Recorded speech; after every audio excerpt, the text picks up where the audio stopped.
안녕하십니까. 수요 법회를 시작하겠습니다. 오늘도 교재 12연기와 위파사나 116쪽입니다. 저희는 지금 12연기를 공부하고 있습니다. 12연기는 매번 말씀드리지만은 한 인간의 생존에 대한 모든 비밀이 담겨져 있습니다. 그러니까 우리는 한 인간의 생명이 어떻게 태어나고 어떻게 살다가 어떻게 죽어서 어디로 가는지 모릅니다. 근데 여기에 최고의 깨달음을 얻은 지혜로 과거, 현재, 미래를 아우르는 모든 것들을 자세하게 밝혀놨습니다. 이거 아닌 다른 데서 모든 생명의 비밀을 찾을 수가 없습니다. 최고의 지혜를 얻으신 부다께서 다 밝히신 내용이기 때문에 하나도 험잡을 데가 없이 완벽합니다. 그것들이 다 증명되어 있습니다. 그래서 12연기는 깨달음의 차원을 넘어서 한 인간의 생존에 대한 모든 것들을 담고 있기 때문에 종교와 상관없이 이것을 한번 경청할 필요가 있습니다. 그런데 이 12연기는 한 인간의 생존의 비밀을 원인과 결과로 담고 있으면서 현재 이후에, 죽음 이후의 문제까지를 아우르는 출구까지 제시했습니다. 이것이 불교의 존재의 이유입니다. 불교가 존재해야 되는 이유는 괴로운 삶에서 벗어나는 전 인류적, 전 생명적, 그러니까 존재하는 모든 생명에게 출구를 열어놓은 진리입니다. 그래서 인간으로서도 이 의미가 필요하고 또 깨달음을 얻어서 괴로움을 해결하려고 하는 사람에게도 이게 필요합니다. 매번 제가 말씀드리지만은 저는 12연기를 공부하고 그 뒤에 고진멸도 사성제 중에서 도성제에 해당하는 위파사나 수행을 공부한 뒤에 일정 부분 제 나름대로의 진리에 대한 어떤 기준이 확립되었습니다. 그러니까 삿된 견해가 들어오기가 어렵습니다. 인간들은 모르기 때문에 삿된 견해를 만들어냅니다. 끊임없이. 그런데 12연기와 위파사나 사성제 중에서 고진멸도 사성제 중에서 신수신법 사념처 위파사나 수행에 입각해서 보면은 삿된 것과 삿되지 않은 진실이 즉각 밝혀집니다. 그래서 모르는 사람들이 모르는 이야기를 해도 그것이 왜 잘못되었는지를 알 수 있는 그것만 해도 저는 대단한 수학이라고 생각합니다. 자, 여기서 그러면은 괴로움을 해결하는 붓다의 모든 가르침이 12연기 안에 다 포함되어 있는데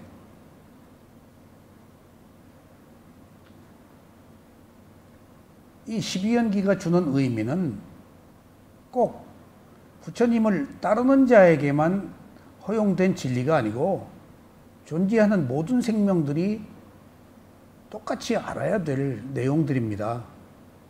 예를 들어 봅시다. 부처님이 태어나신 인도는 2500년 전의 인도를 상상해 봅시다. 지금보다 훨씬 더 미개했을 거예요. 인도는 도대체 어떻게 해볼 수 없는 나라예요.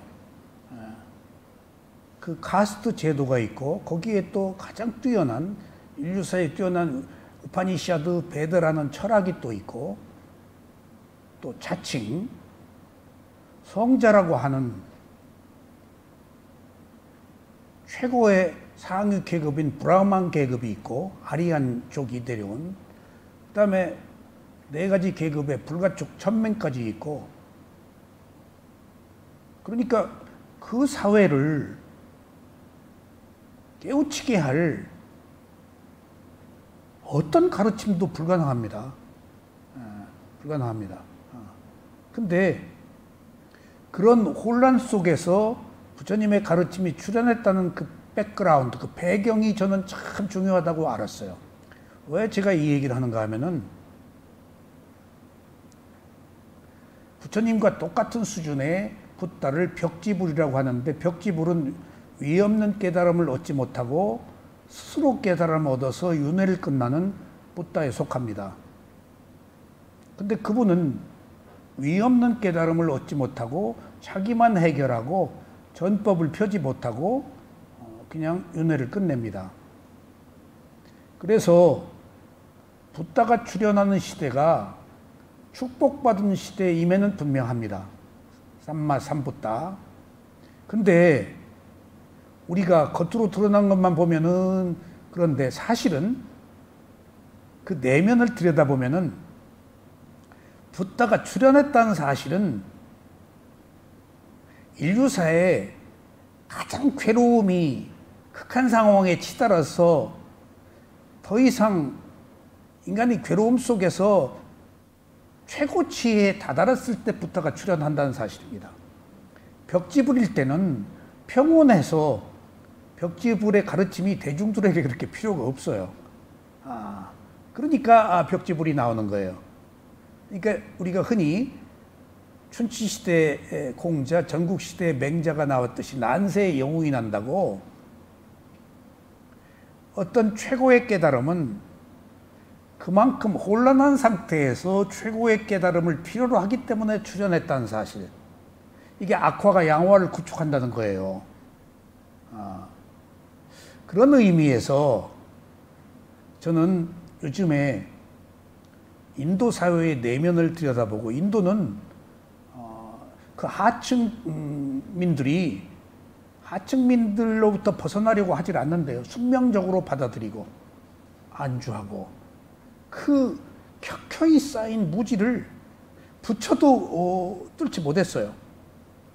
그러니까 그 어리석음이, 그 무지가 극한 상황에 달아서 그나마 거기서 새로운 꽃을 피우는 부처님의 가르침이 출현했던 어떤 그 역기능적 사실, 이것을 돌이켜 생각해 보면은, 한편 왜 이 생각을 하는가 하면은, 그런 혼란 속에서, 인류사의 가장 최악의 혼란 속에서 그 혼란을 탈출하고 극복하는 가장 뛰어난 깨달음이 나왔다는 사실로 미루어 볼 때,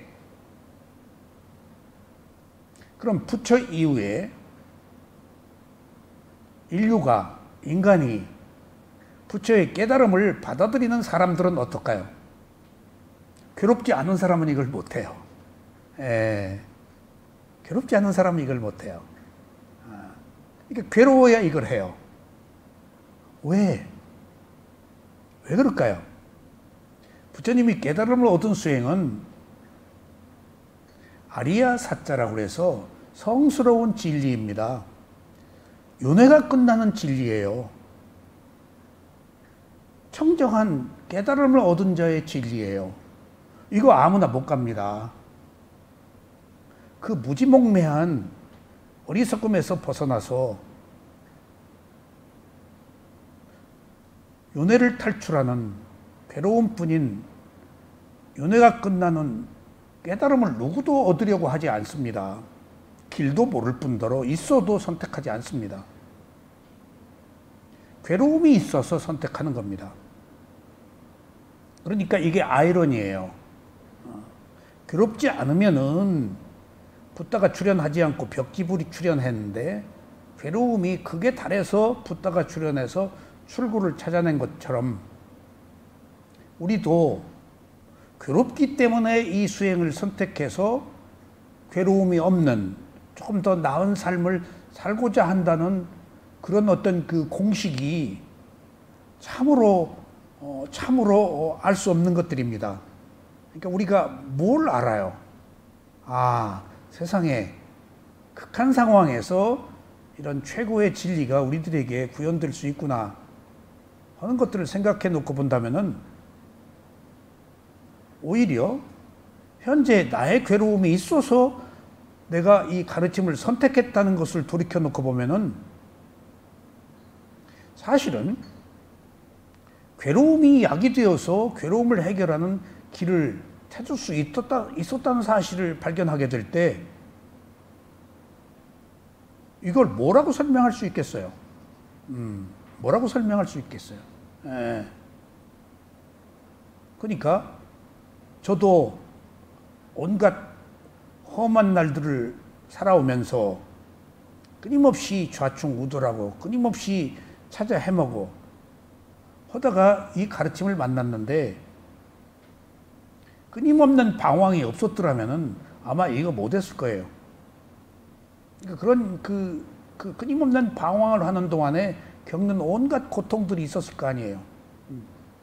오히려 그런 것들이 밑거름이 되어서 이 수행을 할 수 있었다 생각하니까 아직 깨닫지 못한 제가 경험하는 현재의 괴로움을 기꺼이 받아들이게 되더라고요. 내가 괴로움이 있었기 때문에 이것을 찾았는 것처럼 지금도 완전하게 괴로움을 해결하지 못한 현재의 괴로움도 오히려 나를 깨달음의 세계로 더 인도하는 그런 에너지가 되는구나 하는 것을 알 수 있었어요. 이게 요약하자면은 인간은 바꿀 수 없습니다. 바꾸기 불가능해요. 매우 한정된 사람이 괴로움 때문에 조금 더 나은 삶을 살려고 하다가 이제 부처가 가신 길을 찾아 나서는 거예요. 그러고도 매우 한정된 사람이 윤회가 끝나는 열반을 성취합니다.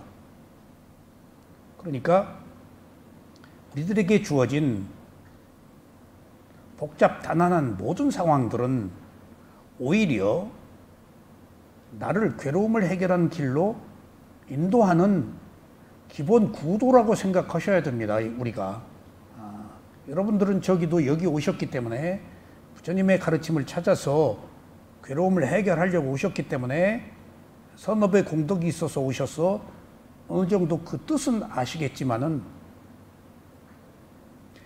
그래도 한때 호기심으로 이것을 하지 완전히 끝까지 부처님의 가르침을 실천하리라는 보장은 없습니다.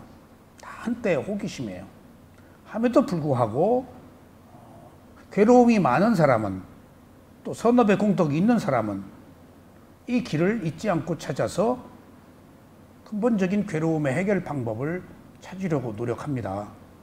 그러니까 이런 것들이 부단히 어느 누구에 의해서 되는 게 아니고 오직 자기 자신의 노력으로 된다는 사실, 그리고 12연기가 그런 당위성, 그런 현실을 증명하고 있다는 사실, 그것을 한번 주의 깊게 경청을 하시기 바랍니다. 여러분들 이 수행 아무나 못해요. 왜 못하죠? 이건 우리가 살아가는 방법과 다른 방법이에요. 우리는 감각적 욕망을 추구해요. 그 감각적 욕망을 추구하는 사람들은 똑같이 극단적 고행을 또 해요. 그러니까 욕망을 추구하거나 극단적 고행을 하거나 에너지가 같아요. 에너지 같아요. 이쪽에 극단적으로 좋아하는 사람들은 자기 뜻 충족되지 않는 이쪽에 와가지고 극단적으로 배격해요. 지가 머물던 자리를 지가 대상으로 삼던 것을, 지가 놀던 자리를 거기 그 물에 독약을 풀어요. 그리고 또 부정을 해요. 그게 어리석음이에요. 그런 양극단은 결코 괴로움을 해결할 수가 없어요. 그러니까 우리가 12연기를 공부하는 이유는 극단적 고행과 극단적 감각적 욕망과 극단적 고행을 추구하는 좋아하고 싫어하지 않은 것을 위해서 원인과 결과를 알자는 겁니다. 그것들이 결코 좋은 원인이 아니다. 그러니까 우리가 좋아하고 싫어하는 것밖에 못하는데 좋아하는 것으로는 끝이 없고 싫어하는 것으로도 끝이 없다. 좋아하고 싫어하지 않는 새로운 원인을 만드는 것이 끝으로 가는 길이다 라는 것들을 여기서 제시하고 있어요. 그게 12연기의 원인과 결과이면서 비파사나 수행의 알아차림이고 팔정도이자 중도입니다. 그게 중도. 오직 중도로서만이 해결할 수가 없어요. 근데 사실은 우리가 중도적 관점에서 살고 있는가요? 계속 좋아하고 싫어하잖아요. 중도라는 걸 모르고 살아요. 좋아하고 싫어하지 않고 중간에 있으면 심심해서 죽어요. 그냥 어느 쪽으로 그냥 내몰아요. 우리를 미워하든지 좋아하든지 가만히 있지를 못해요. 이게 어리석음이에요. 이게 어리석음이에요. 두 가지 길에서는 답을 얻을 수가 없는데 여기에서는 두 가지 좋아하고 싫어하는 것들을 다 아울러서 먼저 내 마음이 평온하니까 치우침이 없으니까 존재하는 것의 성품인 무상고부활 나라서 한 인간의 괴로움을 극복할 수가 있다고요. 그러니까 우리는 좋아하고 싫어하는 것밖에 모르기 때문에 새로운 좋은 원인을 만들지를 못한다고요. 그것들이 12연기에서 보여주고 있는 문제예요. 그러니까 그 12연기를 다시 한번 공부를 해 보시겠습니다. 그리고 또 한 가지 첨부하자면은 여기서 제가 말씀드리는 12연기는 부처님의 가르침에 의한 12연기입니다. 이걸 테라와다 상자불교 빨리어 경전에 있는 내용입니다. 아비담마 논장 중에 가장 어렵다는 7론 중에 연기가 있는데 너무 오묘하고 어려워서 부처님들에게 대중들에게 설하지는 않으셨는데 이런 설하지 않으셨지만은 경전에는 이런 내용들이 부처님의 가르침에 의해서 가볍게 터치되어 있습니다. 근데 2500년 동안 내려온 빨리어 경전에 입각한 부처님의 12연기가 미얀마가 아닌 나라에서는 한국에서 처음 들어왔습니다. 그런데 저는 한국 불교를 모르기 때문에 한국 불교의 12연기가 어떤지를 이해하지 못했는데 한국 불교 12연기하고 부처님의 12연기하고 다르다는 사실을 알았어요. 제가 12연기 책을 냈을 때 어느 대학교 교수가 전혀 다른 이론을 제기해서 깜짝 놀랐어요. 우주적 12연기야. 내가 그분하고 이렇게 직접 이렇게 메일을 주고받지는 않았는데 이 책을 12연기 책을 번역한 사람, 작업을 같이 한 사람이 그랬더니 그분이 우리 12연기를 보고 그건 소승 12연기다. 우리는 우주적 12연기다 해서 내가 깜짝 놀랐어요. 그래서 재생을 환생이라고 그랬구나. 그래서 부처님의 가르침이 힌두이즘이 들어와가지고 신이 돌아버렸구나. 초월적 존재가. 그러면 불교가 근본적으로 무너져 버리는 거예요. 그 원인과 결과가 내 책임인데 내 책임이 아닌 게 돼버려요. 신이 돌아버리니까. 세상에 이렇게 본질이 바뀌어서 전혀 비불교적 의미를 가지고 있구나 하는 것에 대해서 깜짝 놀랐어요. 그러니까 지금 여기서 제가 말씀드리는 12연기의 원인과 결과는 다시 요약해서 전제를 하겠습니다. 오늘 또 나옵니다마는 부처님의 가르침인 12연기가 한 인간의 정신과 물질이 원인과 결과로 진행되고 있다는 사실. 근데 원인과 결과에 대한 진행 과정에서 책임은 내 책임이라는 사실. 이게 업사상이에요. 이게 업자성정견이에요. 남의 책임이 아니고 내 책임이라는 사실. 그러니까 신이 들어올 수가 없어요. 어떤 초월적 존재가 들어올 수가 없어요. 이게 과학이에요. 이게 부처님의 가르침이에요. 부처님도 못 들어와요. 업에 개입할 수가 없어요. 오직 자기가 지은 의도한 행위로 인해서 받는 결과가 밖에 없어요. 그러니까 그 의도가 업이거든요. 의도가 있으면 행위를 할 거 아니에요. 신구 삼업이 업이에요. 그 업에 따른 결과밖에 없어요. 이게 매우 합리적이에요. 근데 그 의도에 따른 행위의 결과를 누구로부터 비롯되었느냐? 남 탓이 아니고 어떤 초월적 존재 탓이 아니고 조상 탓이 아니고 누구 탓이 아니고 내 탓이라는 사실이에요. 그것이 의미하는, 그게 업의 특성이에요. 자기가 지은 행위대로. 이게 만약 한 인간의 업사상, 자성정견에 입각하지 않는다면은 그건 불교가 아니에요. 여기서부터 이미 어긋나 버렸어요. 깜짝 놀랐어요. 거기서부터 이미 부처님의 가르침이 어긋나 버렸어요. 그러니까 인도에서 없어져 버렸어요. 불교가. 그대로 유지된 부처님의 가르침은 스리랑카에서 지금까지 보존되어 있지만은 인도에서는 힌두이즘하고 접목돼 가지고 존재의 이유가 없어져 버린 거, 힌두교로 흡수돼 버렸어요. 그래서 부처님 당시에 6가지 스승들, 이교도들이, 위대한 스승들이 부처님이 가르침이 아닌 6가지 그 스승들이 있었는데 아직도 그 다 존재해요. 자이나교, 몽교. 하지만은 그 중에서 가장 수승하다는 부처님의 가르침은 왜 없어졌을까? 믹스돼 버려서 힌두교화돼 버리니까 불교만이 가지고 있는 특색이 퀄리티가 떨어져 버려요. 그러니까 힌두교로 그냥 그 흡수돼 버렸어요.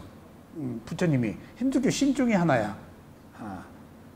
그러니까 그런 사실을 놓고 볼 때 또 한 가지 주는 의미가 진리라고 그래서 최고의 가치라고 그래서 모든 사람들이 그것을 선택하지는 않는다. 그것도 어떤 조건들, 선택한 사람도 있어야, 인연이 닿아야, 그것을 아는 선한 자가 있어야 그거 유지되지. 최고의 가치라고 그래서 그것이 꼭 모든 사람들에게 회자되고 그 길로 가는 것은 아니다. 라는 사실을 알았어요. 어차피 모든 것은 무상하니까. 영원하지 않으니까. 그리고 무아이기 때문에. 그러니까 저도 그런 그 착각에 빠졌었어요. 제가 2500년 만에 부처님의 가르침을 미얀마에서 수행을 통해서 배우고, 그 다음에 12연기 배우고, 한국에 왔을 때 제일 먼저 신수신법 사념처 강의를 했어요. 어디서 해달라고 그래서. 처음이에요, 그게. 맛이 몸 보는 수행밖에 모르는데 저는 느낌과 마음 보는 수행을 했었기 때문에 처음으로 사념처 수행을 했어요. 사람들이 굉장히 많이 왔어요. 그러니까 사념처 수행을 하면서 미얀마에서 수행을 하고 지금 직후에 왔었기 때문에 내가 강의를 하면서 수행을 했던 그 수행을 회상하면서 눈물이 막 나더라고요. 염처별로 수행을 할 때. 스승 생각나고 내 고통 속에서 수행을 했던. 그러니까 그래서 이제 사람들의 도움으로 명상원을 꾸려서 이제 일정한 그 전법을 펴는 기회를 삼았는데 저는 부처님의 가르침이고 2500년에 만에 왔고 이것이 가장 진실한 가르침이기 때문에 많은 사람들이 이것을 선호할 줄 알았어요. 그렇지 않아요. 정법이라고 해서 누가 선택하지 않아요. 물론 제 능력의 한계가 있겠죠. 저도 업이 있으니까. 저도 제 업이 있을 거 아니에요. 나와 관계된 사람들은 나의 업과 관계되어 있어서 모이는 거예요. 저는 어디에 10여 분, 대여섯 분만 있어도 얼마나 감사한지 몰라요. 그나마도 없으면 못 오는 거 아니에요. 저 몇십 명, 몇백 명 그런 거 기대하지 않습니다. 이 법을 말할 수 있다는 것이 얼마나 행복해요. 그리고 이 정법은 한정된 사람이 알아서 자기 수준만큼 괴로움을 해결하는 것이 핵심이지 세력을 형성하고 겉으로 드러나서 뭘 하고 그런 거하고 전혀 상관없어요. 인연의 문제이기 때문에. 그래야 돼요. 유명하면 안 돼요. 훌륭한 것과 유명한 것은 다르다고요. 그러니까 그런 의미에서 그런 모든 외형적인 것, 그것들이 진리라고 해서 많은 사람들에게 회자되고 많은 사람들이 선택하고 이것들은 관념이에요. 절대 관념이에요. 진실은 그런 것과 상관없어요. 왜냐하면은 미얀마에 위대한 스승들이 계신데 어느 스승은 제자가 없어요. 깜짝 놀랐어요. 제자가 없어서 제자 어떻게 한 명도 못 키웠습니까? 못 키웠다. 굉장히 훌륭한 스승인데 누가 그러더라고. 이분 굉장히 훌륭한 스승인데 제자가 없으니까 이 책 갖다 번역해라. 한국에 와서 보니까 이미 번역돼 있어. 굉장히 훌륭한 스승인데 제자가 없다니? 그리고 마시사야도의 상수 제자인 저희 스승인 쇠오민 사야도가 제자 딱 한 명도 없어. 그 제자 없었으면 저 위파사나 마음본 수행 못 배웠어요. 이미 우리 스승은 87세야. 근데 첫 번째 외국인 수행자를 제가 가서 첫 번째 외국인 수행자를 배웠어요. 그러니까 쇠오민 사야도가 이 수행 외국에서 다 가져간다, 한국에서 다 가져간다. 그러니까 나는 뿌듯하더라고요. 그 쇠오민 사야도 밑에 몇십 명의 수행성들이 있는데 나는 다 수행한 줄 알았어요, 처음에. 딱 한 명이 하더라고. 같이 수행은 해요. 근데 제대로 정법을 알아서 인터뷰를 할 수 있고 바른 수행을 하는 사람은 딱 제자 한 명이야. 그 제자 없었으면 이 수행 못 배웠어요. 그러니까 87세라서 이미 스승이 그렇게 그 외국인들을 막 이끌어줄 정도, 어쩌다가 면담 한 번씩 해주시는 정도지. 저는 매일 인터뷰를 받았으니까. 그러니까 참으로 아슬아슬했구나. 그런 인연이 안 닿았으면 느낌 보는 수행과 마음 보는 수행을 못 배웠어. 그러니까 이런 것들을 지난 그 몇십 년의 수행의 과정들을 돌이켜놓고 보니까 정법이라고 해서 반드시 이게 누가 선택하는 게 아니고, 정법이라서 바르게 잘 되는 거 아니고, 나름대로 어떤 인연 그런 거에 따라서 뭐 한정된 사람이 매우 한정된 수행을 할 수 있는 거구나 하는 것을 제가 알 수 있었고, 또 이런 정법은 반드시 괴로움이 있지 않으면 할 수 없다는 어떤 괴로움에 대한 진실을 또 이해할 수 있었고, 왜냐하면 이게 감각적 욕망을, 물결을 거슬러 가는 길이니까. 우린 다 좋아하고 싫어하는데 좋아하고 싫어하지 않는 길을 가는 거니까 재미가 없다고. 이게 한 것 같지도 않고 결과도 안 나타나고. 사마타 수행은 뭘 연부를 외우고 뭐 주문을 외우고 기도하고 해서 뭔가 한 것 같은데, 이건 지혜 수행이 돼서 보이지 않는 지혜가 그 성숙되는 과정이기 때문에 이건 누가 하기가 어려워요. 보세요. 우리는 몸과 마음을 가지고 살면서 다 몸에 대한 관심을 가지고 있지, 이 몸과 함께 있는 마음에 대한 건 모르잖아요. 그래서 우리가 지금 괴로운 거예요. 길을 찾지 못하고. 우리들에게는 물질이 우선하잖아요. 먹고 자꾸 보이는 게 물질이니까. 사실은 이 보이는 물질을 의도하는 마음이 다 이끄는데 이 물질을 이끄는 그 마음은 모르잖아요. 불교는 심리학이에요. 마음에 대한 가르침을 공부하는 곳이에요. 물질은 마음에 따라가요. 몸에 병 있는 거, 그건 여기서 문제도 안 삼아요. 병은 원래 있는 거니까. 그런 거다고요. 근데 그 마음을 우리는 모르고 있잖아요. 어떻게 할지를. 또 이 세상도 불법이 이제 쇠망해가는 이런 과정은 정신세계보다 물질세계가 더 중요하게 커져서 정신세계가 차지하는 부분이 자꾸 약해져 가지고 나중에 정신세계가 없어지는 것이 말법이에요. 물질세계로 계속 과학이 발달되고 뭐 달나라 가고 별하별 그 문명의 혜택이 있으니까 이제 어떤 그 절대적 존재에 대한 그러니까 물질의 풍요에 취해 있으니까 병들어가는 마음을 모른다고요. 감각적 욕망의 늪에 빠지니까. 그런 거예요, 지금. 그러니까 지금 이 12연기는 정신과 물질이 원인과 결과로 진행되는 일련의 과정에서 12가지로 진행되는데 그 정신과 물질이 나의 몸, 나의 마음이 아니다라는 사실을 먼저 밝혀주고 그것이 그 원인이 내 책임이라는 것을 밝혀주고 첫 번째입니다. 그리고 나서 이제 위파사나 수행으로 와서 나의 몸, 나의 마음이 아니다라는 지혜를 얻어서 괴로움을 해결하는 일련의 과정이 있습니다. 그러니까 지금 그런 그 두 가지 이 단계적 과정의 지혜를 우리가 배우는 거라고 생각하시고 다시 한번 이것은 보통의 가르침이 아니란 사실, 그냥 흔히 그냥 들어서 있는 것이 아니고 매우 심오한 의미를 가지고 있다는 사실. 이것은 너무 존귀하고 이것이 아니면은 다른 길이 없다는 사실. 그리고 이것은 위대한 깨달음을 얻은 부처님의 가르침이라는 사실과 이 가르침은 유일하게 성자가 되는, 청정한 사람이 되는, 괴로움을 해결하는 그런 사람만이 선택할 수 있는 길이라는 것. 그러니까 이것은 쉽지가 않아요. 왜냐하면 이것을 지속하기가 어려워요.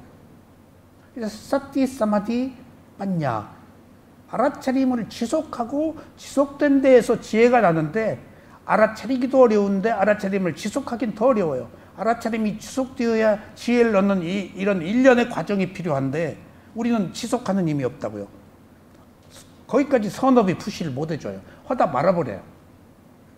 이게 덜 괴롭거나 선업이 부족하거나. 그러니까 자발적으로 계속해서 노력해야 돼요.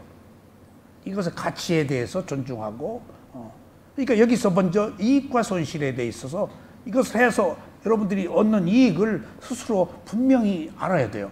이거 하니까 뭐가 이익이 있더라. 분명히 알아야 돼요. 인터뷰라는 것이 바로 그거예요. 바르게 찾아가는 길과 그리고 무엇이 이익이라는 것을 계속 드러내야 돼요. 이익이 있어야 해요. 정말 이익이 있어야 돼요. 이 중요한 문제의 이익과 손실은 부처님이 지혜의 1조건의 이익과 손실을 따지라고 했어요. 어떤 게 이익이냐? 여기서는 물질적 이익이 아니고 정신적 물론 이익입니다. 그래서 오늘 새롭게 부처님의 가르침을 한번 다시 복습해 보겠습니다. 자, 지난 시간에는 12연기의 원인과 결과 중에서 과거, 현재, 미래에 오이되는 현재, 미래 3세 양중이 있다. 현재 우리가 살고 있지만은 거의는 과거나 미래에 살고 있다. 현재의 별로 살아본 적이 없다.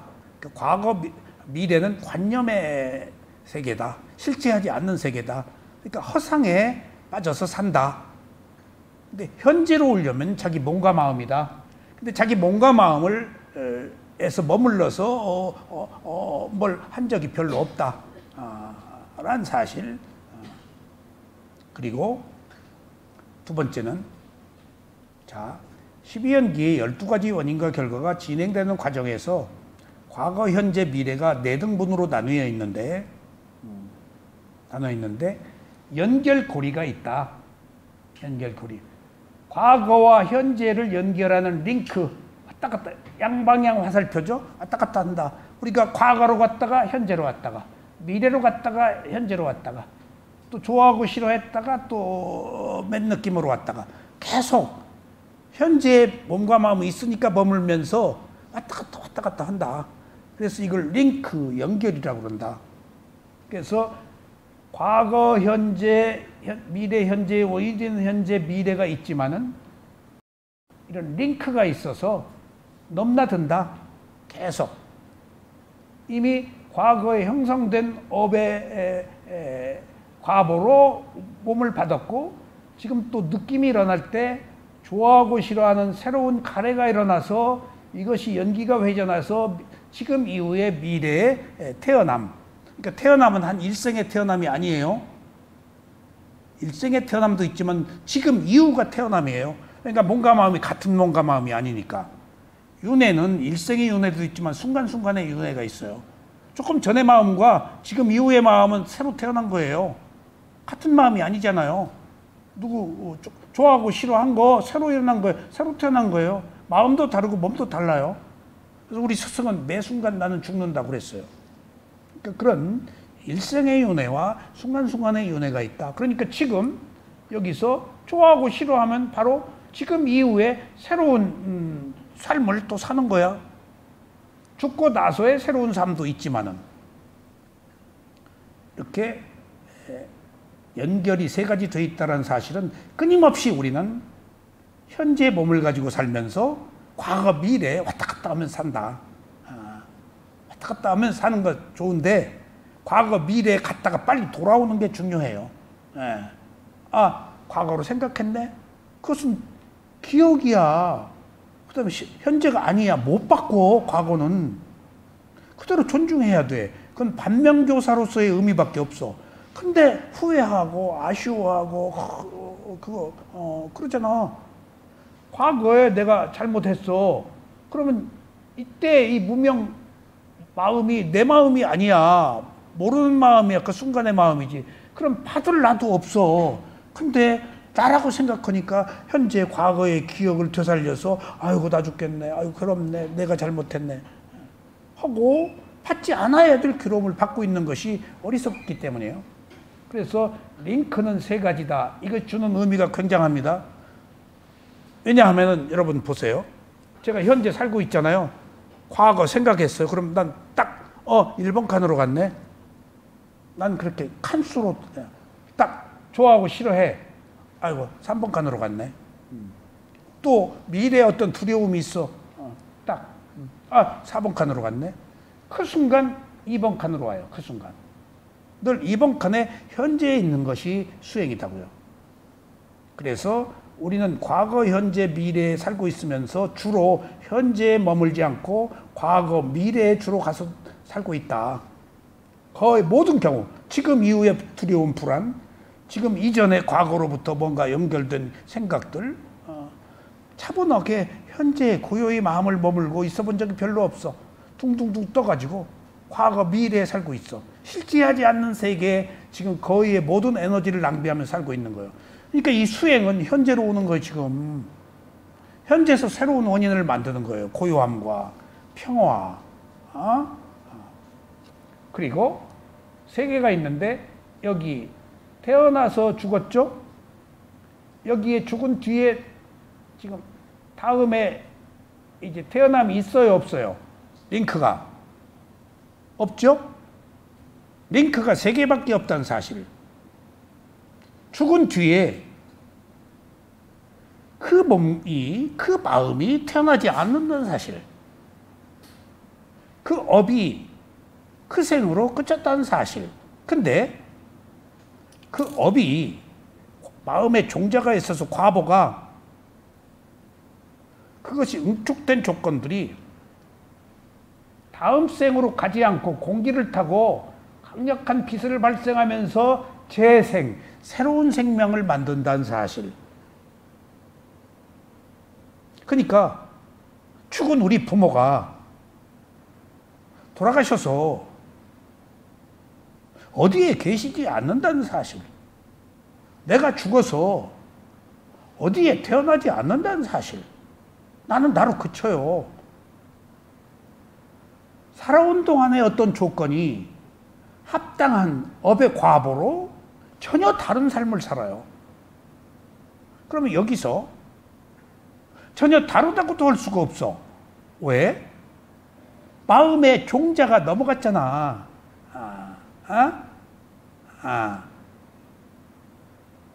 그러면은 종자가 넘어갔기 때문에 같다고도 할 수가 없어.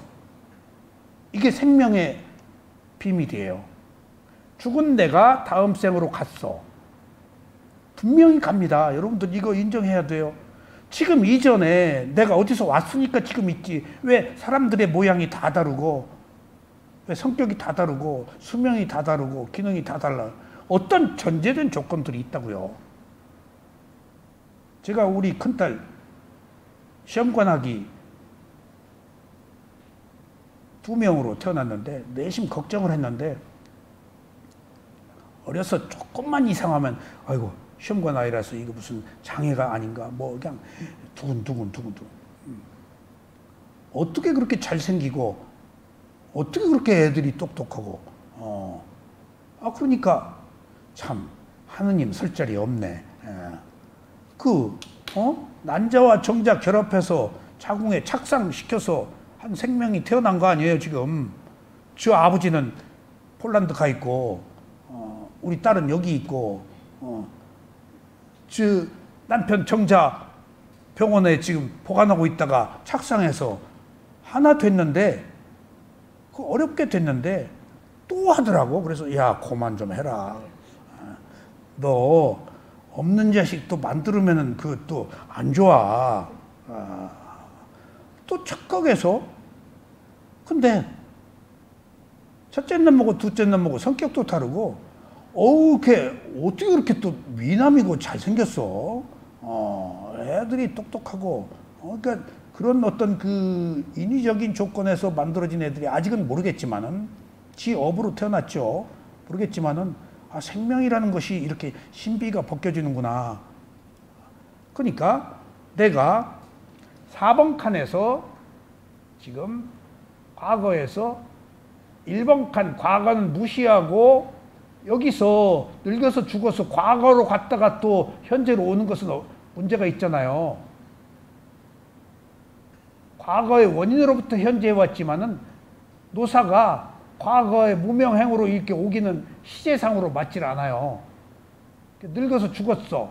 그럼 여기 링크가 없기 때문에 다음 생명으로 연결 안 되기 때문에 전혀 다른 생명이기 때문에 공기를 타고 빛을 바라면서 이 죽을 때 마음에 쭈띠띠 있다. 죽음의 마음은 끝나고 업의 과부가 끝나고 죽음의 마음이 끝나고 몸의 온도가 끝나고 그 마음에 담긴 종자는 있을 거 아니에요. 그게 업의 과부예요. 그것이 에너지가 가속도가 있잖아. 빛을 이게 아비담마 논장에 이게 나와 있더라고요. 죽은 뒤에 강력한 빛을 발생하면서 재생한다고. 그러니까 혼불이 있는 것 같아요. 빛. 여기 그래서 이렇게 지금 밖으로 화살표가 있는 거예요. 여기 재생하는 거예요. 그러니까 이때 늙어서 죽어가지고 일로 안 넘어갔다. 하지만은 내가 아니라고 할 수도 없고 나라고도 할 수 없는 것은 상견과 당견의 문제예요. 나라고 하면은 내가 갔기 때문에 항상하다 해서 똑같아져. 그러니까 그건 아트만 신이두라 그래요. 변하지 않아. 무상의 이론에서 어긋나요. 근데 내가 안 갔으니까 나는 없다. 그럼 원인과 결과를 부정하는 논리를 위배하는 모든 것들은 원인과 결과에 의해서 이루어지고 있는데 그래서 그걸 상견과 당견이라고 그래요. 그게 잘못된 견해 중에서. 그러니까 그것을 극복하는 것이 내가 간 게 아니고 원인이 같다. 그래서 결과를 만들다가 12연기의 원인과 결과예요. 가긴 같다. 뭐가? 마음의 종자가, 업의 과보가. 근데 거기에 나는 없다. 순간의 마음이 순간의 조건에 따라서 다음 생을 결정했다. 전혀 다른. 그러니까 우리 어머니가 돌아가셨어? 그럼 어디 가서 계셔? 근데 우리 어머니를 위해서 내가 뭔가 기도하고 뭘 어쩌고 저쩌고 이미 우리 어머니 딴 데가 태어났는데 그 기도빨이 받을까? 12연기에서는 불가능해요. 이미 어디가 생명으로 태어났어요. 그 다음에 49일 동안 어디 있지도 못해. 불가능해요. 그건. 불가능해요. 티벳에서 만드는 중엄 그 사상이에요. 천주교에서 연옥영혼이라고 하는데 마음이 매 순간 빠르게 어디 가서 잠시 쉴 수도 없어. 빠르게 조건에 의해서 일어나고 사라지는 연속적 현상밖에 없어. 즉각 결정돼요. 이미 여기서 결정돼 버려. 죽을 때. 이미 죽을 때의 마음이 다음 생을 결정해버려. 그러니까 쉴 수가 없어. 틈이 없어. 계속. 그러니까 어디 가서 쉰다는 것은 또 인간이 만드는 가설이야. 12연기 안에서는 불가능해. 째깍 계속 돌고 있어. 그 어떤 바뀐 조건의 연속적 현상만 거듭되고 있는 거예요. 우리가 좀 갈아타는 거지, 이제. 새로운 생명이. 그래야지. 똑같으면 어떻게 해. 전혀 새로운 조건으로. 그래서 나는 우스갯 얘기로 베토벤 죽어서 지금 그 베토벤은 어디 안 태어났다. 베토벤이 그 6번 전원할 때 이미 귀가 안 들렸어요. 전원 시대소리, 물소리, 아름다운 숲의 소리, 나이 15일 때는 꽉 막혀버리고. 근데 그 청각장애인데도 아름다운 노래를, 나이 10번이 그 스윌러의 시의 그 거대한 합창한 뒤에 지금 그 이후에 베토벤이 어디가 태어났으면은 나인 심포니 뒤에 텐 심포니 비슷한 게 어디서 나와야 되는데 찾을 수가 없어. 불가능한 거야. 모차르트가 어디 가서 태어났어? 모차르트 끝났어. 모차르트, 베토벤 끝났어. 그 조건에 그 베토벤이야. 그 조건에 그 누구야.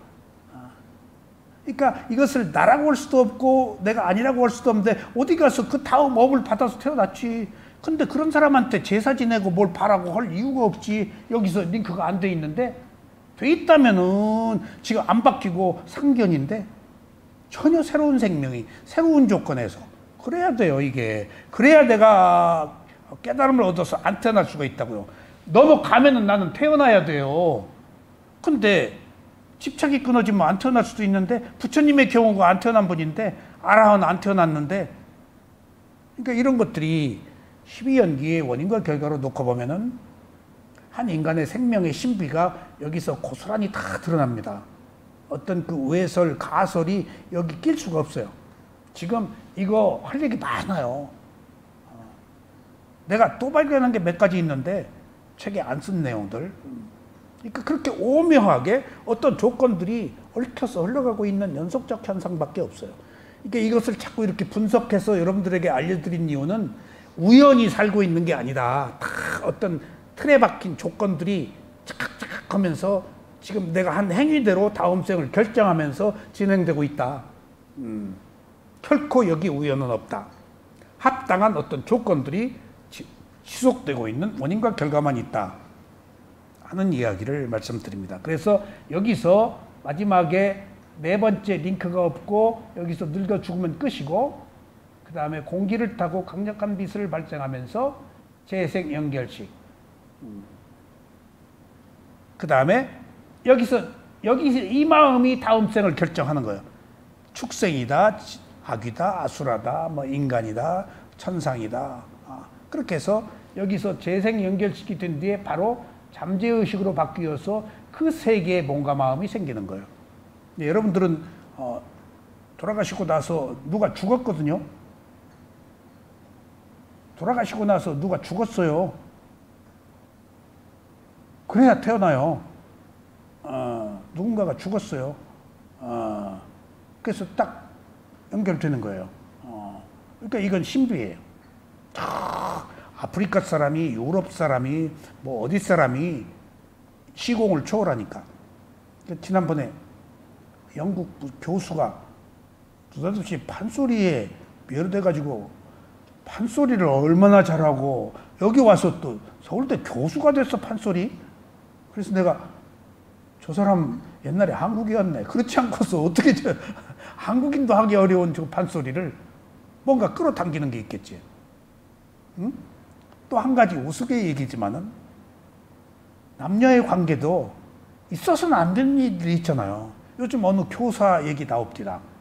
남편이 그 학생하고 그 교사들 관계, 그걸 부도덕하고 비교육적인 일이고 있을 수도 없죠. 근데 나는 딱 우스개 얘기지만 업으로 딱 봐요. 이거 뭐 어떻게 할 수가 없어, 끌어당김이. 저는 업으로 봐요, 그런 것들. 다 업으로 보기 때문에 저는 옳다 그러다 하질 않아요. 그 사람의 그 조건, 그것들이 사회적으로 부도덕했다? 그럼 자기가 그 과보를 받는 거야. 돌멩이 받고 이제 뭐 직장 쫓겨나고 이제 뭐 온갖 그 부도덕하다고 그래서 그 학생은 얼마나 또 평생 그 잠재의식 속에 그 괴로움이 있겠어. 그러니까 그런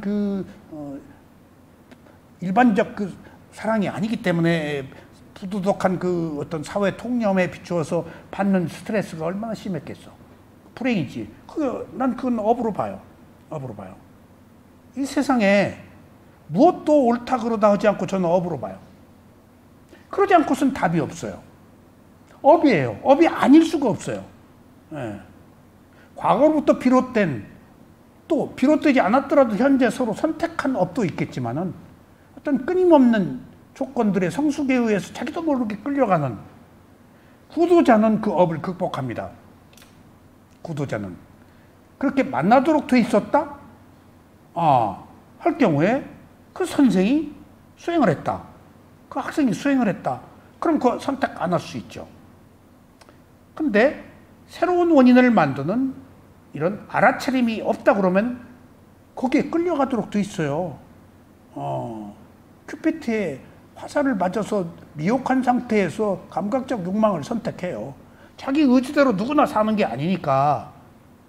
그래서 우리가 수행이 필요하다는 거예요. 업대로 끌려가지 말고 새로운 놈 만들자는 거. 그렇지 않으면은 우리는 좌충 우돌하고 내가 사는 게 아니고 업이 살고 있는 것 때문에 정말 내가 의도하지 않은 알면서 끌려 들어간다고요. 그러고 있는 것을 뭐라고 할 것도 없다니까.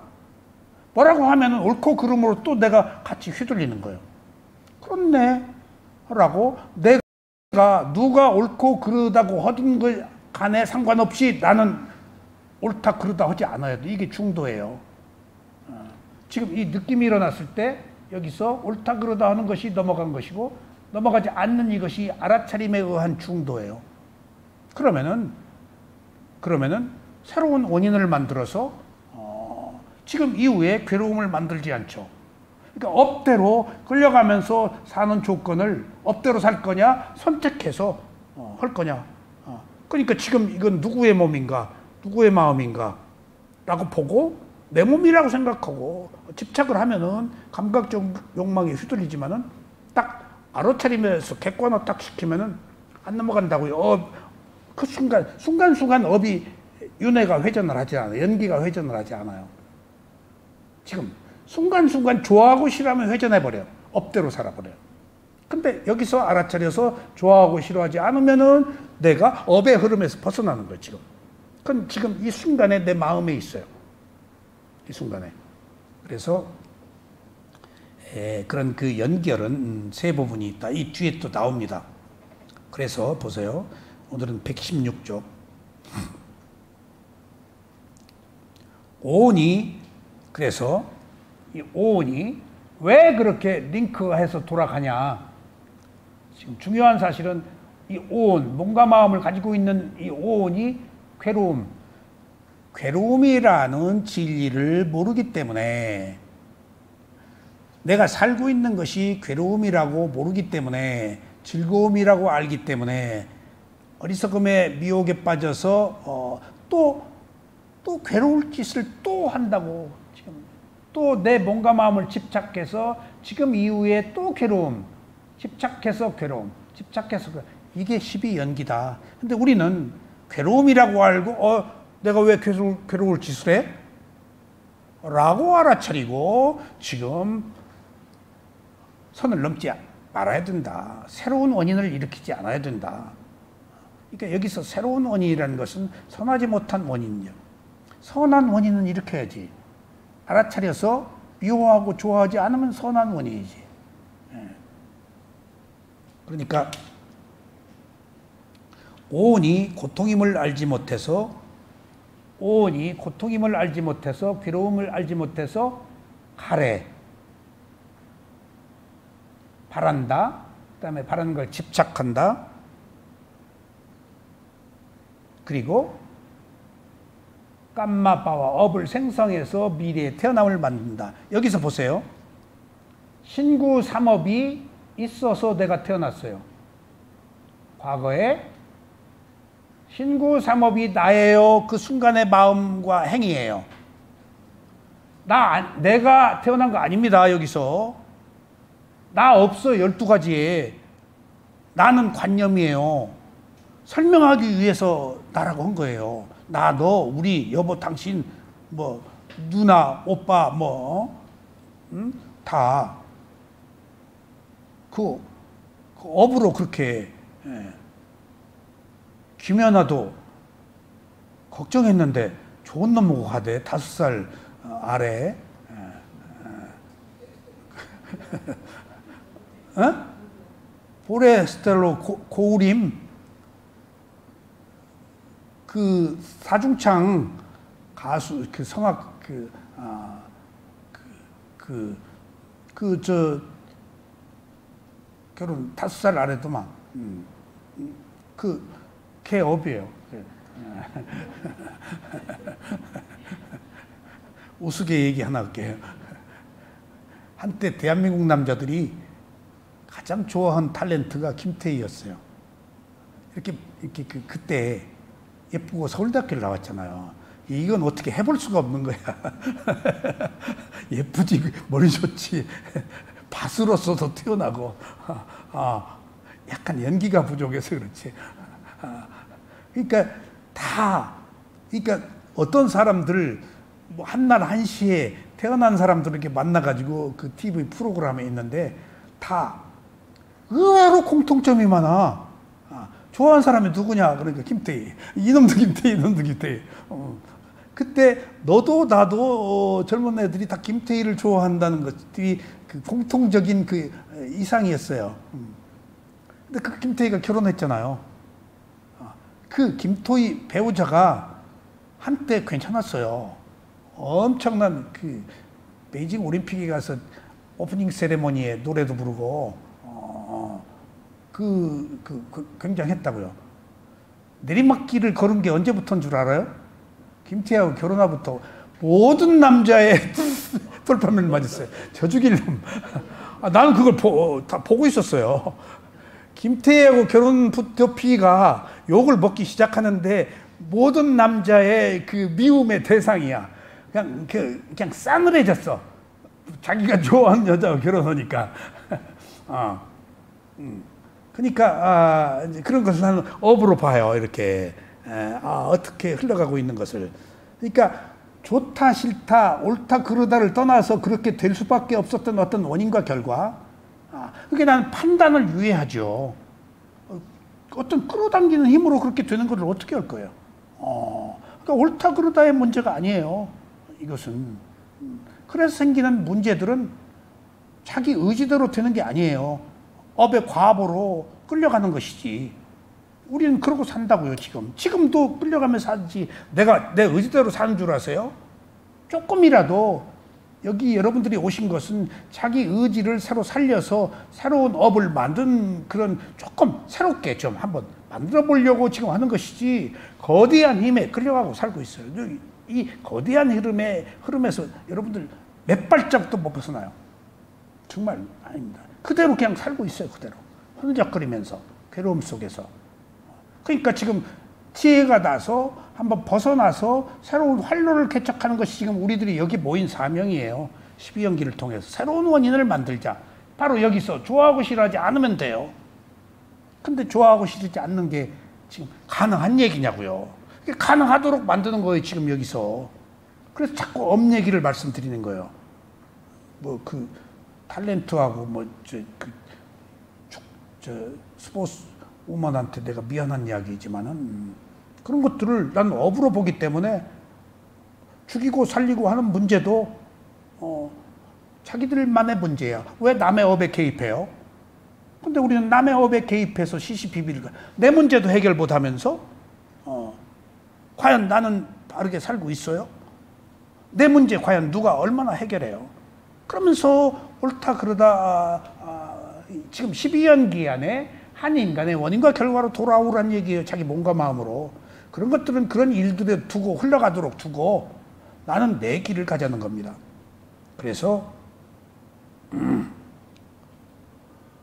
오온이 고통임을 알지 못하기 때문에 또 새로운 집착을 한다고 가래와 집착, 업을 생성하게 됩니다. 그래서 업을 생성한 이 과보로 태어남이 있죠. 근데 중요한 게 업의 생성이 태어남을 만들었지 내가 태어난 거 아닙니다.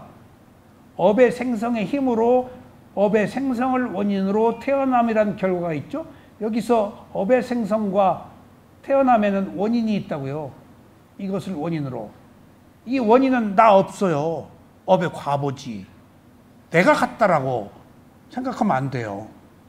단지 나 너는 부르기 위한 명칭이지 그 순간에 정신과 물질이 조건에 의한 과보만 연속되고 있다고요. 여러분들 이렇게 자꾸 이해해야 돼요. 중요한 것은 이 무지가 12연기의 시작인 무지가 그리고 근본 원인이 이 무명이 나라는 겁니다. 정신과 물질이 내 몸과 마음이라는 거예요. 지금 삿된 견해의 첫 번째가 유신견이에요. 어리석음의 견해가 나라는 거예요. 지금 그러니까 최고의 깨달음은 내가 아니다는 거예요. 근데 내가 아니다는 것이 과연 생각으로나 가능한 얘기냐고요. 지금 몸과 마음을 통해서 자꾸 수행을 하려고 해서 안 되니까 조금 내가 없음을 지금 아는 거예요. 지금 내 마음대로 하려고 그러잖아요. 지금 수행이 주는 의미가 뭐예요? 내가 잘 하려고 하는데 잘 안 되는 거잖아요. 잘 안 되니까 거기서 내 마인드 의식이 마모되고 조금씩 순응되고 내 마음대로 돼요? 안 된다고요. 안 되는 것이 무아예요. 마음은 있는데 내 마음대로 하려고 그러는데 안 되는 내 몸도 내 마음대로 안 되고 내가 감기 지금 걸리고 싶어서 걸려요? 주름살 생기고 싶어 생겨요? 병이 생기고 싶어 생기냐고. 어떤 조건에 의해서 오잖아요. 물질이 가지고 있는 정신이 가지고 있는 단지 어떤 조건들일 뿐이지 내가 있다면 안 걸려요. 걸렸다고 해도 싹 나아야 되고 그런 나는 있나요? 근데 내가 있다고 생각하잖아요. 내 몸과 마음이라고 내 재산이라고 내 소유라고 내 마음대로 할 수 있어요? 없는데도 내가 있다고 생각해요. 이게 어리석음이에요. 이게 어리석음이에요. 내가 없으면 관대해져요. 내가 있으면 관대할 수가 없어요. 그게 문제예요. 내 눈에 물대야 되니까. 나를 우선으로 삼아야 되니까. 부부다 자식이다 모든 문제가 철저하게 자기 중심으로 살고 있는 거예요. 지금 부부라고 그래서 뭐 가까운 줄 알아요? 얼마나 첨예한 대립이 있는데요. 자식이라고 그래서 안 그래요. 다 자기 중심적인 거예요. 철저히 에고 입장에서 서로 돕고 사는 것이지 진짜로 자기 중심적으로 도와주는 척 생각해 준 척 하면서 자기 생각만 하고 있지. 웃고 있네. 그런 나는 있는가 봐야 된다고. 그러고 있는 나는 있다고 생각하니까 그런 거예요.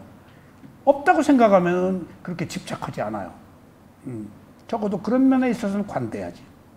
이런 본질적 문제들이 수행을 통해서 수행이 안 되는 것을 통해서 내가 없음을 자꾸 아는 거예요. 수행이 잘 되면 큰일 나요. 여러분들 잘하려고 하지 마세요. 그래서 원하는 마음, 갖고자 하는 마음이 바로 가래입니다. 그래서 가래를 원인으로 집착하게 되고 집착 때문에 원하는 것을 얻기 위해서 신구, 삼업을 행하여 업의 생성이 일어납니다.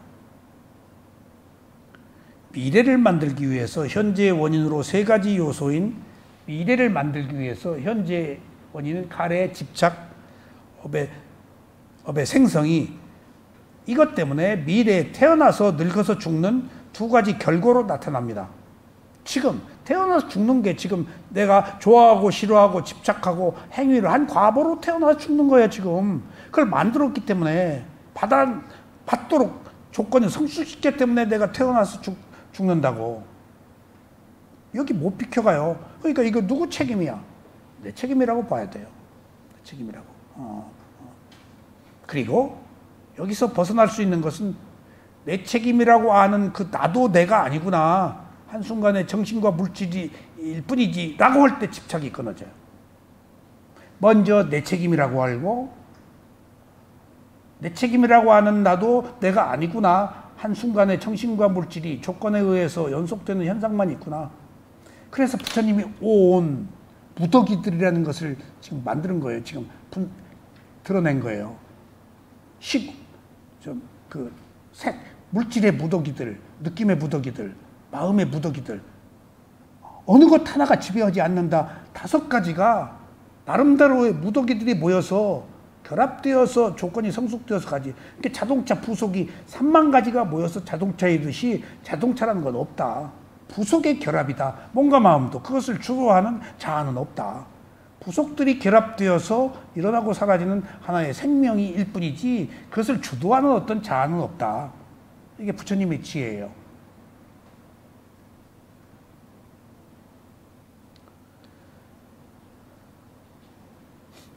그래서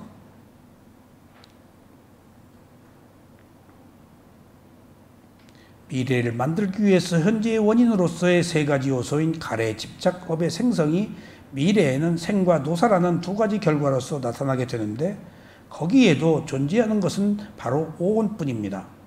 또 여기도 존재하는 것은 또 오온뿐이야. 태어나서 늙어 죽는 것이 몸과 마음이 태어난 거지. 몸과 마음이 어떤 조건에 의해서 끊임없이 되풀이되고 있어. 그 괴로움은 계속 상속돼. 또 집착을 할 테니까. 집착밖에. 내 몸과 마음이라고 아는 것밖에 없으니까. 내 몸과 마음이니까 집착해야지. 내 몸과 마음이 아니라고 알아야 집착 안 해요. 그러니까 구조적으로 우리는 관념적으로 나라고 알고 있기 때문에 모든 생명은, 인류의 역사는 그래서 발전도 하지. 하지만 그 발전이 괴로움의 연속이다고요. 발전이 오히려 파괴일 수도 있고 발전이 더 고통일 수도 있다고요. 문명이 극대화될수록 더 난잡해지잖아요. 더 파괴적이고 그것이 결코 그 문명이라는 것이 결코 좋은 것만은 아니에요. 정신과 함께 갈 때 좋지. 결국은 지구가 망가지고 있죠. 생명이 살 수가 없죠.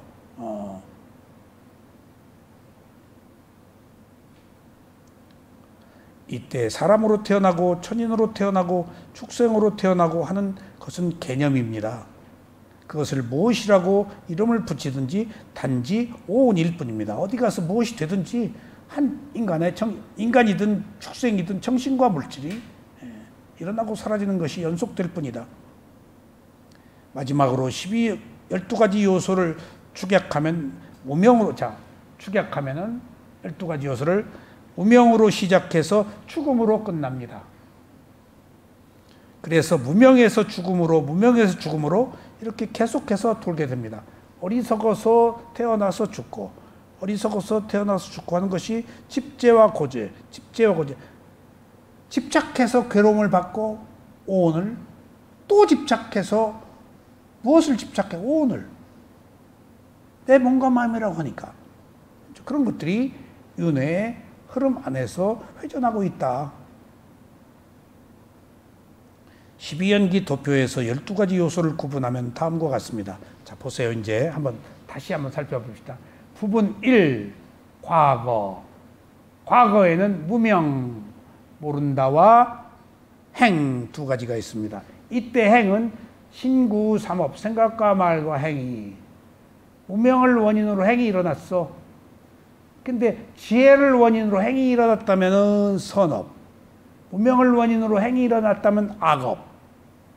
그러니까 무명에 우리는 어느 정도의 지혜가 포함되어서 신구삼업을 선한 행위를 했기 때문에 인간으로 태어난 거예요, 여러분들. 인간으로. 다음에 어디에서 무엇으로 태어날지는 몰라요. 헌대로 태어나니까. 여기서 또 태어나서 어떻게 사느냐 하는 결과로 또 태어나니까. 1번 칸은 과거는 몰랐다와 행위를 했다. 몰라서 행위를 한 결과로 태어났다. 그러면 알아서 행위를 하지 않으면 알아서 행위를 하지 않으니까 안 태어났죠. 범부는 태어났다. 2번 칸. 과거를 원인으로 현재의 결과가 있는데 2번 칸은 현재이며 과거고 현재이며 현재는 식, 재생 연결식. 그러니까 다음 생을 만드는 재생, 환생이 아니에요. 환생은 힌두교 교리야. 마음이 몸만 바꾼다 해서 아트만 항상 한다. 신이 돌아버렸어요. 이건 여기서부터 부처님의 가르침이 어긋나 버려요. 12연기에서 어긋나면은 교리가 달라져 버려요. 원인과 결과가 달라져 버려요. 힌두이스마 돼버려요. 그래서 재생 연결식, 그 다음에 정신과 물질, 6가지 감각기관, 6가지 감각 대상과 접촉, 그 다음에 느낌, 이것들을 오온이라고 그러는데 저는 이 오온을 10의 연기 오온이라고 그렇게 설명합니다. 오온은 색수사 행식인데 여기서는 원인과 결과로 진행되는 오온. 부분 3은 또 현재인데 느낌이 일어났을 때 좋아하고 싫어해서 집착해서 업을 생성한다. 이런 미래 현재 원인으로 미래의 태어남이 있다. 그래서 부분 3은 가래, 집착, 업의 생성 3가지가 있습니다. 부분 4는 미래입니다. 태어나서 늙어서 죽습니다. 그리고 하나 곁들이자면은 태에 들어가서 생을 받는 과정, 이건 입태고, 입태에서 10달 만에 엄마 뱃속에서 나오는 태어남. 2가지 있습니다. 입태와 뱃속에서 나온 것. 그러니까 이건 여기로 한 살을 여기서부터 한 살 쳐야죠. 그래서 그 입태했을 때 수술하면 살생이라고 보는 겁니다. 그것도 생명이에요. 그래서 태어남이 2개죠. 그래서 크게는 2개 하나지만은 8가지 과보로 볼 때는 요걸 집어넣습니다. 태에 들어가서 받는 것을. 이상의 모든 것을 합치자면 12가지 요소가 됩니다. 이것이 윤회예요. 12가지 요소가. 무명이 계속 도는 거예요. 죽음이 또 계속 다음 죽음으로. 그래서 윤회란 결국 12가지 요소가 계속 돌고 도는 것입니다. 이것은 불교의 교리가 아니고 존재하는 모든 생명이 원인과 결과로 지속되는 연속적 흐름이에요. 불교도만 하는 거 아니에요. 여기서 중요한 사실은 지금 괴롭죠? 예? 괴로워요, 안 괴로워요? 오온을 가지고 괴롭죠? 또 괴로움의 원인을 만들죠? 또 그래서 여기 왔잖아요. 좀 덜 괴로우려고. 오늘 그래서 친구가 가자고 그래서 왔어요. 여기서 희소식 하나 알려드릴게요. 나만 괴로운 거 아니에요. 똑같이 괴로워요. 똑같이 괴로워요. 부자는 더 괴로워요. 권력 가진 사람 더 괴로워요. 농담 아니에요. 나도 한때 연극을 7년 했어요. 별의별 걸 다 했어요. 자유국장 들어가려고 그랬는데 기획하는 형이 너는 오지 말아라. 딱 간절하게. 저를 잘 알아요. 우리 집을. 내가 피난 내려가서 아버지 없이 사는 그 어려움을. 누나 6인데 밑으로 저 하나예요. 근데 그 형 아버지가 우리 아버지 친구예요. 근데 나는 아버지가 없었고 그 형은 아버지가 있었어. 그러니까 유복하게 살고 있는데 피난 내려가서 이제 내 삶을 봤죠. 근데 나는 전혀 그런 사람에 관계없이 문학, 음악, 연극, 온갖 것 그냥 시골 촌놈이 중학교 때부터 그런 거 하기가 어려워요. 근데 나는 어떻게 했어요. 중학교 때 그 시골 면소재지에서부터 고등학교 때 도시로 나와서 누구도 그 음악이다, 문학이다 그런 것을 하지 못한다는 했다고요. 예. 그러니까 조금 그런 그 조건이 성숙됐던가 봐요. 그러니까 조금 이상했죠.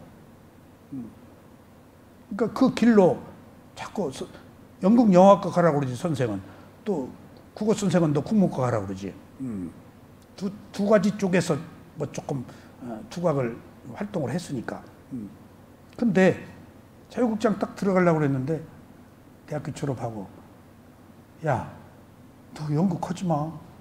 그래서 네, 형, 알았어요. 그리고 거기서 딱 발 뺐어요. 그걸로 가려고 그랬어요. 그러면 글로 가려고 하는 그 예술가들이 뭔가 하는 것들이 유명해지기 위해서 그것이 첫째예요. 아셨어요? 그 영웅심.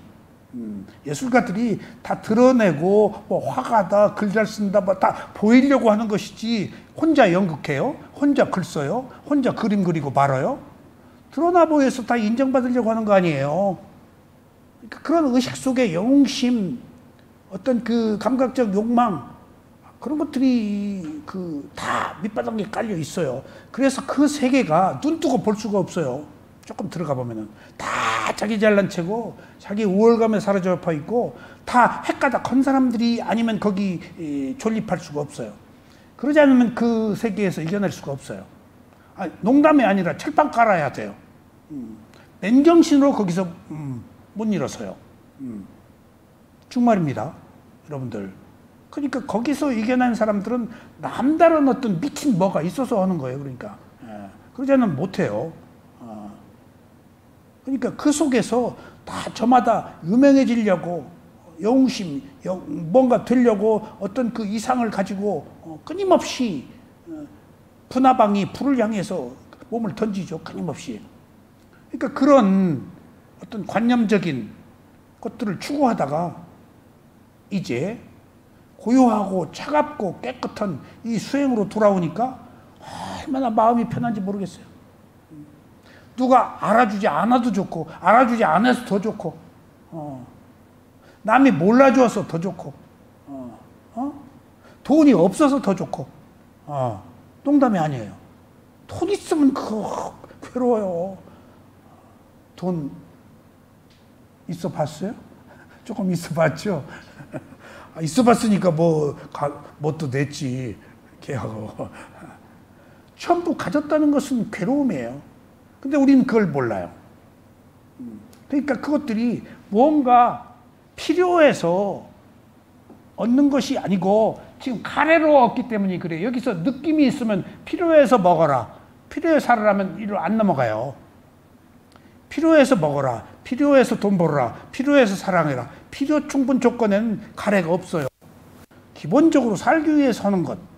그것은 최소한의 선한 의도예요. 그러니까 수행자도 먹기 위해서 수행하기 위해서 먹어라. 그렇게 얘기를 해요. 수행해서 먹여라. 지금 비구 개 받고 수행할 때 그런 기도문이 있어요. 나는 지금 아름답게 하기 위해서 힘을 내기 위해서 그런 아니야. 나는 수행하기 위해서 이 음식을 먹는다. 그러니까 먹기 위해서 사느냐 살기 위해서 먹느냐에 있어서 어떤 선택을 해야 될까? 살기 위해서 먹어야 돼요. 먹기 위해서 살면은 욕망이야. 어떤 뭔가 드러내고 인정받고 싶은 것들이야. 그게 괴로움이에요. 그게 집착이야죠. 그러니까 그것은 좋아하고 싫어함이 있어. 근데 필요해서 하는 것에는 좋아하고 싫어함이 없어요. 그 필요 충분 조건, 기본적 조건, 그것은 그 의도는 필요한 거예요. 근데 누가 그렇게 사냐고. 필요한 수준에서 적절하게 만족하면서 지금 그걸 우리가 알아야 돼요. 그러니까 자기에게 주어진 조건을 최대한 있는 그대로 받아들여서 순응하고 그것을 받아들이는 것이 필요 충분 조건이에요. 지금 업의 과보로 자기 현재의 삶이 왔잖아요. 이것을 기꺼이 감사하고 이것을 즐겁게 받아들이고 괴로움이 있더라도 원인에 의해 생긴 결과니까 이렇게라도 된 거 감사하다 하고 불만 없이 받아들일 때 그 자리에서 행복이 있어요. 우리는 행복하기 위해서 감각적 욕망과 극단적 고행을 해요. 행복하기 위해서요. 감각적 욕망과 극단적 고행이. 근데 감각적 욕망을 추구해서 행복할 수 있을까요? 극단적 고행을 해서 계속해서 쪼고 막 괴롭히고 막 투쟁하고 해서 행복할까요? 지성이 나약해져요. 그건 악에 받쳐져 사람이. 인간성이 나빠져 버려요. 그 투쟁해야 뭘 얻는 것처럼 DNA가 나빠져 버려. 그것은 행복할 수가 없어요. 그러니까 지금 우리들은 행복할 수 없는 결코 불행만 있는 조건들을 선택해서 행복하려고 하고 있다고요. 욕망과 고행이 바로 양극단이 그거예요. 행복할 수 없어요. 근데도 이 중도를 모르기 때문에, 알아차림을 모르기 때문에, 옳다 그러다 하지 않는 이렇게 중도적 관점에서 그냥 있는 그대로 지켜보는 것을 모르기 때문에 이게 행복인데 이것은 별로 그렇게 내 청소에 안 맞아요. 왜? 자아가 있기 때문에. 자아가 있기 때문에. 이렇게 그래서 어려운 거예요, 수행이. 그래서 어려운 거예요. 그러니까 수행이 안 된다는 것은 거꾸로 중도로 와가지고 내 자신의 능력, 한계 상황을 내가 볼 수 있는 기회라고요, 오히려. 뭔가 안 되잖아. 근데 여지껏 내가 있다고 생각하고 내가 감각적 욕망을 추구하는 두 가지였다고, 좋아하고 싫어하는 것이었다고. 그것을 안 되고 그것이 있었기 때문에 안 되는 거야. 좋아하고 싫어하지 않으면 돼요. 근데 그걸 못한다고. 우리는 좋아하고 싫어하는 것밖에 하지 못하고 살아왔기 때문에. 이게 현실을 살아가는 우리들의 정난한 모습이에요. 근데 살아온 습관 때문에 살기 때문에 이게 어려운 거예요, 지금. 그래서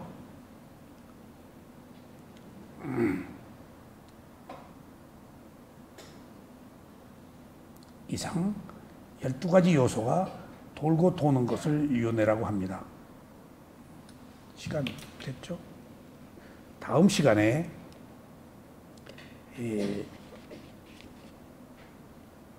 연결 3가지를 다시 한번 하고 그 뒤에 이제 또 범부와 성자의 삶에 대해서 한번 다시 살펴보겠습니다. 감사합니다.